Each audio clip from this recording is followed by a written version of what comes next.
اعوذ باللہ من الشیطان الرجیم بسم اللہ الرحمن الرحیم۔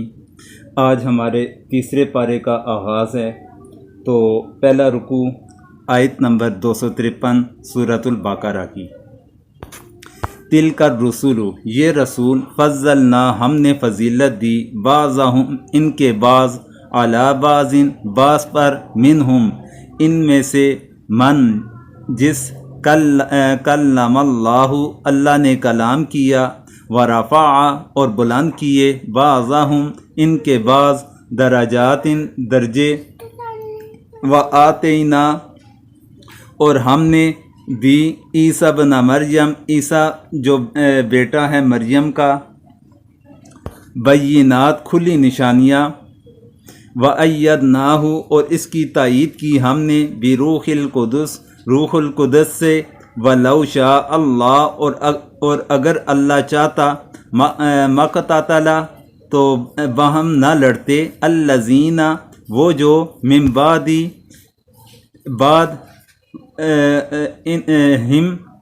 من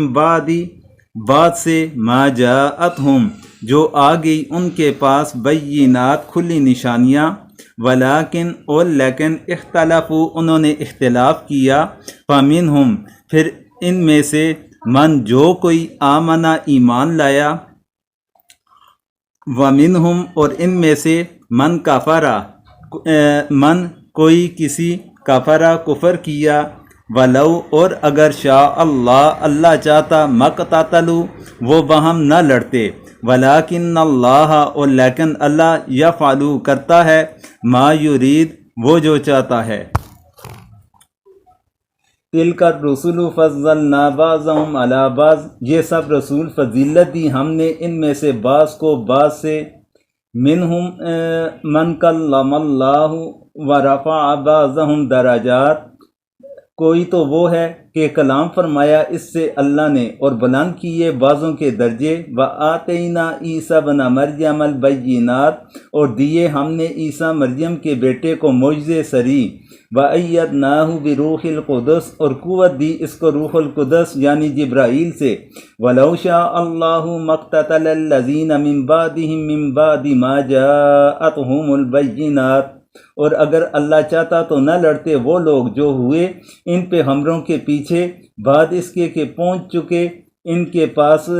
صاف حکم، ولیکن اختلفوا، لیکن ان میں اختلاف پڑ گیا، فمنہم من آمن ومنہم من کفر، پھر کوئی تو ان میں ایمان لایا اور کوئی کافر ہوا، ولو شاء اللہ مقتتلوا، اور اگر اللہ چاہتا تو وہ باہم نہ لڑتے، ولیکن اللہ یفعل ما یرید، لیکن اللہ کرتا ہے جو چاہے۔ اب اس آیت کریمہ کے اندر اللہ تبارک و تعالیٰ نے اس مضمون کے آغاز، اس آیت کریمہ کے آغاز کے اندر ذکر فرمایا کہ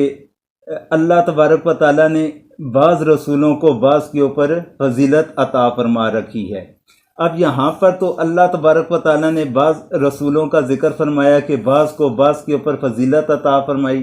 تو یہ واضح طور پر اس کا حکم یہ موجود بنتا ہے کہ اللہ نے بعض انبیاء کو بعض پر فضیلت عطا فرما دی، لیکن احادیث مبارکہ کو اگر دیکھا جائے تو ایک حدیث مبارکہ کے اندر آتا ہے کہ رسول اللہ صلی اللہ علیہ وسلم کا فرمان ہے کہ انبیاء کے درمیان تفضیل نہ کیا کرو، یعنی کسی کو کسی کے اوپر فضیلت نہ دیا کرو، ایک حدیث مبارکہ کے اندر یہ ہے۔ پھر ایک حدیث مبارکہ کے اندر فرمایا کہ مجھے موسیٰ پر فضیلت نہ دو، پھر اسی طرح ایک حدیث مبارکہ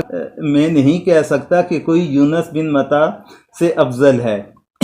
ان احادیث میں بعض انبیاء کو بعض پر فضیلت دینے کی ممانعت وارد ہوئی، تو اس کا جواب یہ دیا جاتا ہے کہ احادیث کا مطلب تو یہ ہے کہ دلیل کے بغیر اپنی رائے سے بعض کو بعض پر فضیلت نہ دو، اس لیے کہ کسی نبی کے افضل ہونے کے معنی یہ ہے کہ اللہ کے یہاں ان کا مرتبہ بہت زیادہ ہے، اور ظاہر ہے کہ اس کا علم رائے اور قیاس سے حاصل نہیں ہو سکتا، لیکن قرآن و سنت کی کسی دلیل سے اگر بعض انبیاء کی بعض پر فضیلت معلوم ہو گئی تو اس کے مطابق اعتقاد رکھا جائے گا۔ پھر رہا مسئلہ یہ کہ آپ کا یہ ارشاد کہ اپنے بارے میں کہ حضرت یونس اور حضرت موسیٰ علیہ السلام کے متعلق جو حضور نے ارشاد فرمایا تو اس کے بارے میں ان احادیث کے بارے میں فرماتے ہیں مفسرین اکرام کہ جب حضور اکرم صلی اللہ علیہ وسلم نے یہ ارشاد فرمایا تو اس وقت تک حضور کو یہ علم اللہ تعالیٰ نے نہیں عطا فرمایا تھا کہ آپ تمام انبیاء سے افضل ہیں، اور ان ارشادات کے بعد جب اللہ تبارک و تعالیٰ کی طرف سے انہیں اس بات کا علم ہو گیا کہ اللہ تبارک و تعالیٰ نے انہیں تمام انبیاء پر فضیلت عطا فرمائی ہے، وحی کے ذریعے سے بتلایا گیا، تو پھر آپ نے صحابہ کرام سے اس چیز کا اظہار بھی فرمایا تھا، اور یہ چیز تفسیر مظہری کے اندر تفصیل کے ساتھ موجود ہے۔ پھر اللہ تبارک و تعالیٰ نے یہاں پر یہ بھی ذکر فرمایا کہ منہم من کلم اللہ، کہ موسیٰ علیہ السلام کے ساتھ ہم کلامی تو حضرت موسیٰ علیہ السلام کے ساتھ جو اللہ تعالیٰ کا ہم کلام ہونا تھا تو بغیر کسی فرشتے کے تھا، مگر بے حجاب نہ تھی، یعنی درمیان کے اندر پردہ موجود تھا۔ بغیر پردے کے اللہ تبارک و تعالیٰ نے کلام نہ فرمایا، بلکہ پردے کی موجودگی کے اندر اللہ تبارک و تعالیٰ نے کلام فرمایا تھا۔ تو کیونکہ سورۃ شورى کی ایک آیت کے اندر اللہ تبارک و تعالیٰ کا فرمان ہے کہ ما کان لبشر ان یکلمہ اللہ، کہ کسی انسان کے لیے یہ مناسب نہیں کہ اللہ تبارک و تعالیٰ کسی انسان کے ساتھ کلام نہیں فرماتے۔ تو اس پر مفسرین کرام فرماتے ہیں کہ ان دونوں آیات کا آپس کے اندر تعارض نہیں، بلکہ وہاں پر جو سورۃ شورى کا مضمون ہے اس سے مراد یہ ہے کہ وہاں پر بغیر پردے کے اللہ تبارک و تعالیٰ نے نفی فرمائی کہ بے حجاب اللہ تبارک و تعالیٰ کلام نہیں فرماتے، اور یہاں پر جس کلام کا ذکر فرمایا گیا وہ پردے کے اندر رہ کر اللہ تبارک و تعالیٰ کا کلام مراد ہے۔ پھر آگے فرمایا یا ایھا الذین آمنوا، اے ایمان والو، انفقوا تم خرچ کرو، مما رزقناکم جو ہم نے تمہیں دیا، من قبلی قبل اس سے، ان یاتیا کہ آ جائے، یومن وہ دن، لا بائع نہ خرید و فروخت، فیہ اس میں، ولا خلۃ اور نہ دوستی، ولا شفاعت اور نہ سفارش، والکافرون اور کافر، ہم الظالمون وہی ظالم ہیں۔ یا ایھا الذین آمنوا انفقوا مما رزقناکم من قبل ان یاتی یوم، اے ایمان والو خرچ کرو اس میں سے جو ہم نے تم کو روزی دی، پہلے اس دن کے آنے سے، لا بیع فی کہ جس میں نہ خرید و فروخت ہوگی، ولا خلۃ ولا شفاعہ نہ آشنائی ہوگی اور نہ سفارش، والکافرون هم الظالمون اور جو کافر ہے وہی ہیں ظالم۔ اب اس آیت کریمہ کے اندر اللہ تبارک و تعالیٰ نے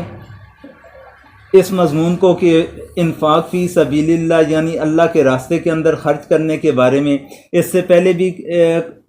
ذکر فرما رکھا ہے کہ کچھ آیات کے اندر اللہ تعالیٰ نے انفاق کے بارے میں حکم دیا، اب یہاں پر دوبارہ سے اللہ تبارک و تعالیٰ نے اس چیز کا تذکرہ فرمایا۔ تو اس کا بار بار تذکرہ کرنے کا مقصد کیا؟ تو اس پر مفسرین کرام فرماتے ہیں کہ انسان کے مجموعی لحاظ سے دیکھا جائے کہ دنیا کے اندر اختلافات یا دنیا کے اندر فساد یا دنیا کے اندر جو انسان کی آپس کے اندر دشمنی بنتی ہے اس کی بنیاد زیادہ تر مال بنتی ہے۔ اس لیے اللہ تبارک و تعالیٰ نے تاکید کے طور پر اہل ایمان کو مخاطب کر کے فرمایا کہ تم اللہ تعالیٰ کے راستے کے اندر جو ہم نے تمہیں رزق عطا کر رکھا ہے اس میں سے خرچ کیا کرو، کیونکہ اس دن سے پہلے کہ جس دن نہ کاروبار ہو سکے گا، خرید و فروخت ہوگی، نہ وہاں پر کوئی تعلق کام آئے گا، نہ وہاں پر کوئی سفارش کام آئے گی۔ پھر آگے فرمایا اللہ لا الہ الا ہو، یہاں سے آیت الکرسی کا آغاز ہو رہا ہے، تو آیت الکرسی کا ایک اپنا مقام ہے۔ تو اللہ لا الہ، اللہ لا الہ نہیں معبود، الا ہو سوائے اس کے، الحی زندہ، القیوم تھامنے والا، لا تاخذہ نہ اسے آتی ہے، سیناتن اونگ، ولا نوم اور نہ نیند، لہو اسی کا ہے، ما فی السماواتی جو آسمانوں میں، وما فی الارض اور جو زمین میں، من ذا الذی کون ہے وہ جو، یشفع سفارش کرے، عندہ اس کے پاس، الا باذنی مگر اس کی اجازت کے بغیر، یعلم وہ جانتا ہے، ما بین ایدیہم جو ان کے سامنے، وما خلفہم اور جو ان کے پیچھے، ولا یحیطون اور نہیں وہ احاطہ کرتے ہیں، بشیء کسی چیز کا، من علمہ اس کے علم سے، الا مگر بما شاء جتنا وہ چاہے، وسع سنبھال لیا، کرسیہ اس کی کرسی، سماواتی آسمان، والارض اور زمین، ولا یعودہ اور نہیں تھکاتی اس کو، حفظہما ان کی حفاظت، وہوا اور وہ، علی بلند مرتبہ، عظیم عظمت والا۔ اللہ لا الہ الا ہو اللہ کے سوا کوئی معبود نہیں، الحی القیوم زندہ ہے سب کا تھامنے والا، لا تأخذہ سنۃ ولا نوم نہیں پکڑ سکتی اس کو اونگ نہ نیند، لہ ما فی السماوات و ما فی الارض اسی کا ہے جو کچھ آسمانوں اور زمین میں ہے، من ذا الذی یشفع عندہ اور ایسا کون ہے جو سفارش کرے اس کے پاس، الا باذنی مگر اسی کی اجازت سے، یعلم ما بین ایدیہم وما خلفہم جانتا ہے جو کچھ خلقت کے روبرو ہے اور جو کچھ ان کے پیچھے ہے، ولا یحیطون بشیء من علمہ الا بما شاء اور وہ سب احاطہ نہیں کر سکتے کسی چیز کا اس کی معلومات میں سے مگر جتنا کہ وہ چاہے، گنجائش ہے، واسع کرسی السماوات والارض گنجائش ہے اس کی کرسی میں تمام آسمانوں اور زمین کو، ولا یعودہ حفظہما اور گراں نہیں اس کو تھامنا، وہو العلی العظیم اور وہی ہے سب سے برتر عظمت والا۔ یہ آیت الکرسی ہے۔ تو آیت الکرسی کا قرآن مجید کے اندر ایک خاص خصوصی مقام بھی ہے۔ تو احادیث مبارکہ کے اندر دیکھا جائے تو اس کے بہت سارے فضائل اور برکات بھی مذکور ہیں۔ مسند احمد کے اندر ایک روایت ہے کہ رسول اللہ صلی اللہ علیہ وسلم نے اس آیت کو سب آیات سے افضل فرمایا۔ ایک اور روایت کے اندر حضرت ابی بن کعب سے روایت ہے، وہ فرماتے ہیں کہ حضور سے دریافت کیا گیا قرآن میں کون سی آیت سب سے زیادہ، حضور اکرم صلی اللہ علیہ وسلم نے حضرت ابی بن کعب سے دریافت کیا کہ قرآن میں کون سی آیت سب سے زیادہ عظیم ہے۔ حضرت ابی بن کعب نے عرض کیا کہ آیت الکرسی۔ حضور نے ان کی تصدیق کرتے ہوئے فرمایا، اے ابو المنذر تمہیں علم مبارک ہو۔ اسی طرح حضرت ابو ذر غفاری رضی اللہ تعالیٰ عنہ نے حضور سے دریافت کیا، یا رسول اللہ قرآن میں عظیم تر آیت کون سی ہے؟ فرمایا آیت الکرسی ہے۔ اس طرح کئی اور صحابہ کرام سے اس طرح کے فضائل اس کے متعلق مذکور ہیں۔ پھر حضرت ابو ہریرہ رضی اللہ تعالیٰ عنہ سے روایت ہے، وہ فرماتے ہیں کہ رسول اللہ صلی اللہ علیہ وسلم نے فرمایا کہ سورۃ البقرہ میں ایک آیت ہے جو سید آیات القرآن ہے، اور وہ جس گھر میں پڑھی جائے شیطان اس سے نکل جاتا ہے۔ پھر اس کی فضیلت کے اندر ایک اور روایت کے اندر حضور نے فرمایا، جو شخص ہر نماز فرض کے بعد آیت الکرسی پڑھا کرے تو اس کو جنت میں داخل ہونے کے لیے بجز موت کے کوئی معنی نہیں، یعنی موت کے فوراً بعد جنت کے آثار اور راحت و آرام کا مشاہدہ کرنے لگے گا۔ اس لحاظ سے دیکھا جائے تو اس آیت کریمہ کی بہت زیادہ فضیلت بھی آتی ہے۔ تو اس آیت کریمہ کے اندر ٹوٹل 10 جملے بنتے ہیں۔ سب سے پہلے اللہ لا الہ الا ہو، اس میں لفظ اللہ اس میں ذات ہے، جس کے معنی ہے وہ ذات جو تمام کمالات کی جامع اور تمام نقائص سے پاک ہے۔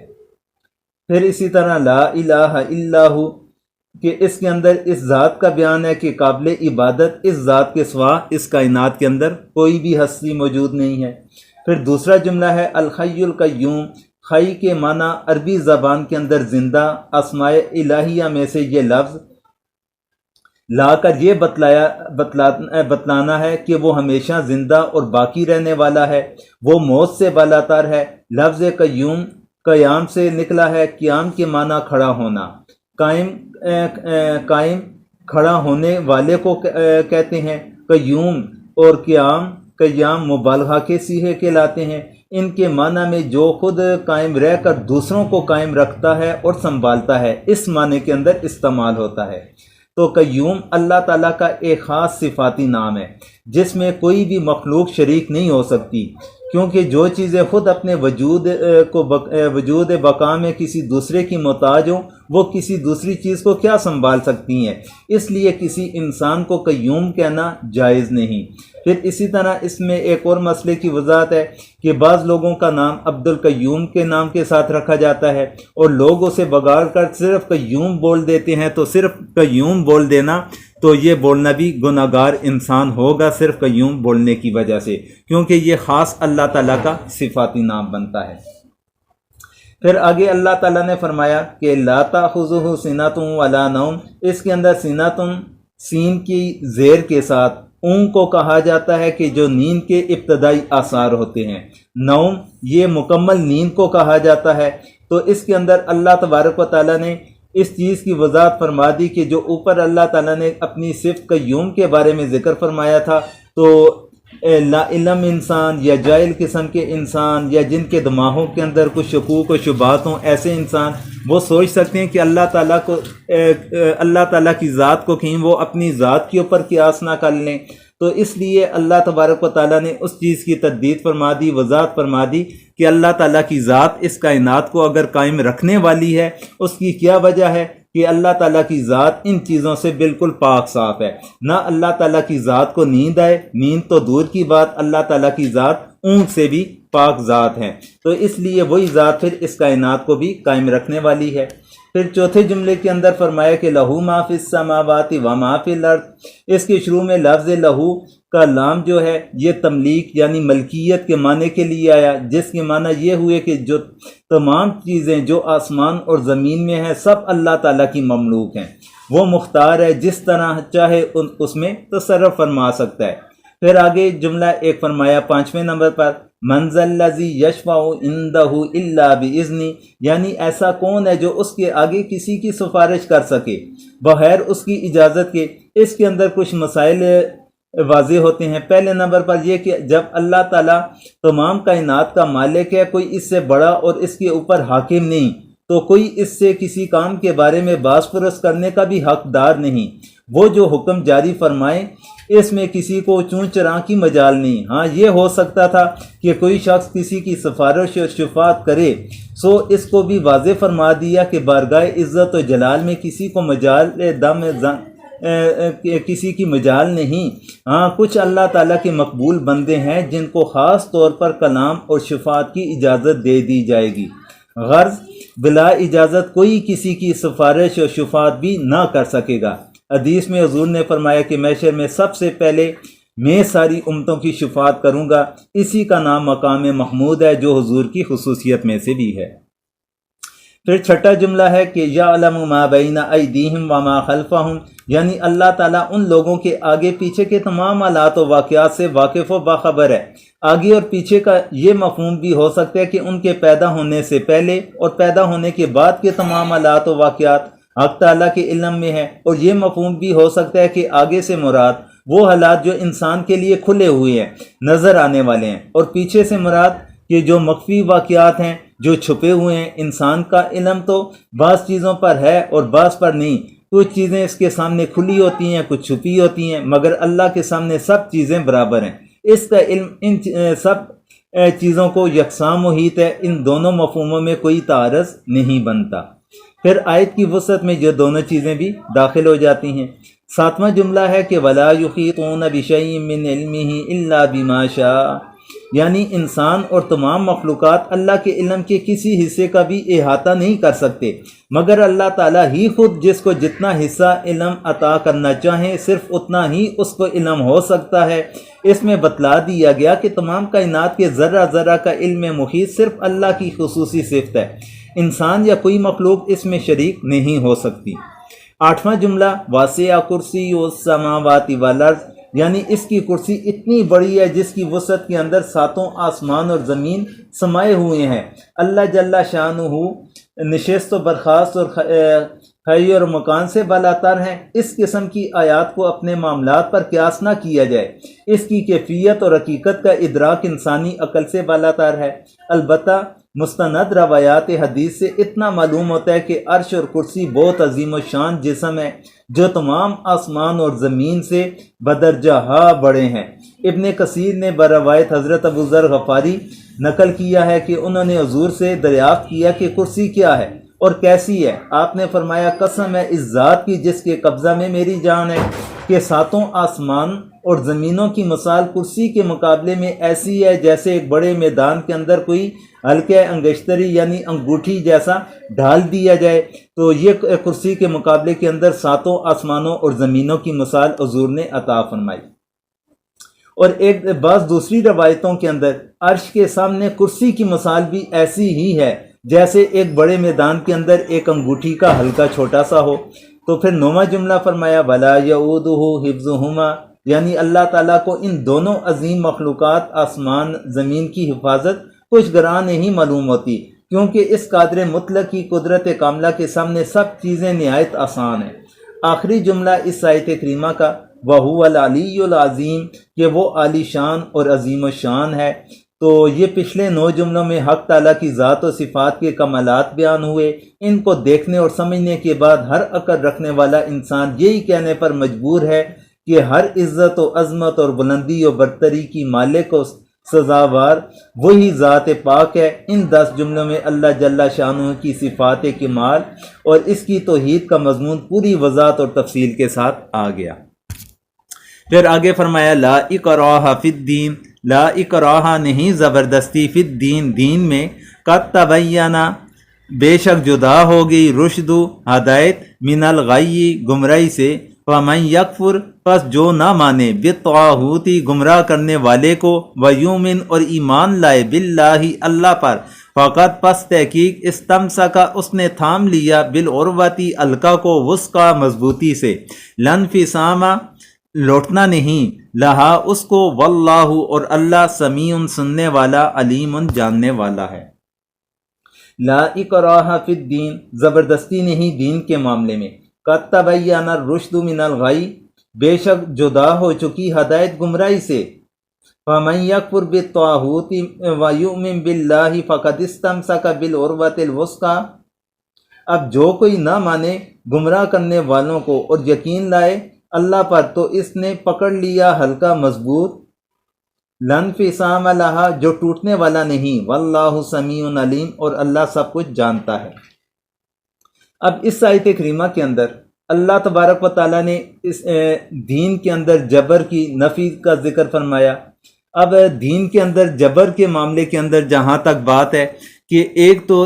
دین اسلام کو قبول کرنے کے لحاظ سے حکم آتا ہے، اور دوسرا یہ ہے کہ ایک بندے نے اسلام قبول کر لیا تو اس کے معاملات آتے ہیں۔ تو یہاں پر جو جبر سے مراد لی گئی تو مفسرین کرام فرماتے ہیں کہ زبردستی قبولیت اسلام کے لحاظ سے نہیں، کیونکہ دین اسلام نہ ہی تلوار کے زور پر پھیلا، نہ ہی کسی کو جبراً اسلام کے اندر داخل کیا گیا، بلکہ اسلام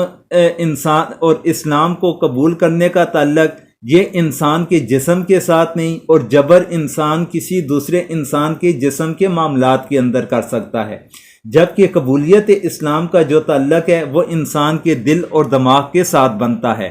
تو اگر انسان جبر کر کے کسی کو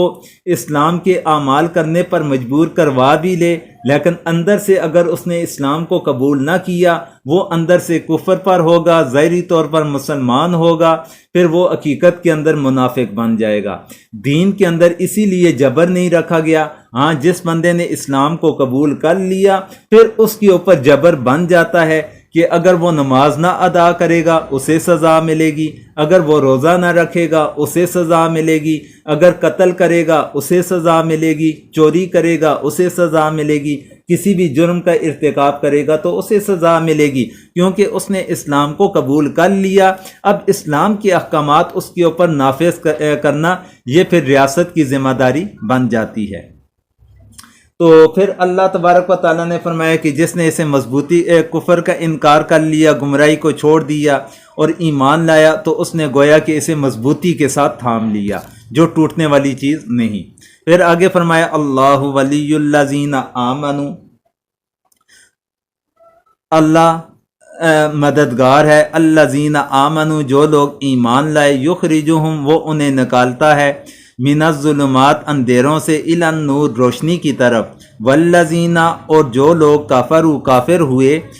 اولیاءہم ان کے ساتھی، طاغوت گمراہ کرنے والے، یخرجونہم وہ انہیں نکالتے ہیں، من النور روشنی سے، الی الظلمات اندھیرے کی طرف، اولئک یہی لوگ، اصحاب النار دوزخی ہم فیہا وہ اس میں، خالدون ہمیشہ رہیں گے۔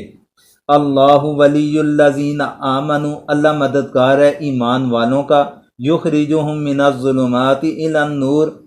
نکالتا ہے ان کو اندھیروں سے روشنی کی طرف، والذین کفروا اولیاؤہم الطاغوت اور جو لوگ کافر ہوئے ان کے رفیق ہیں شیطان، یخرجونہم من النور الی الظلمات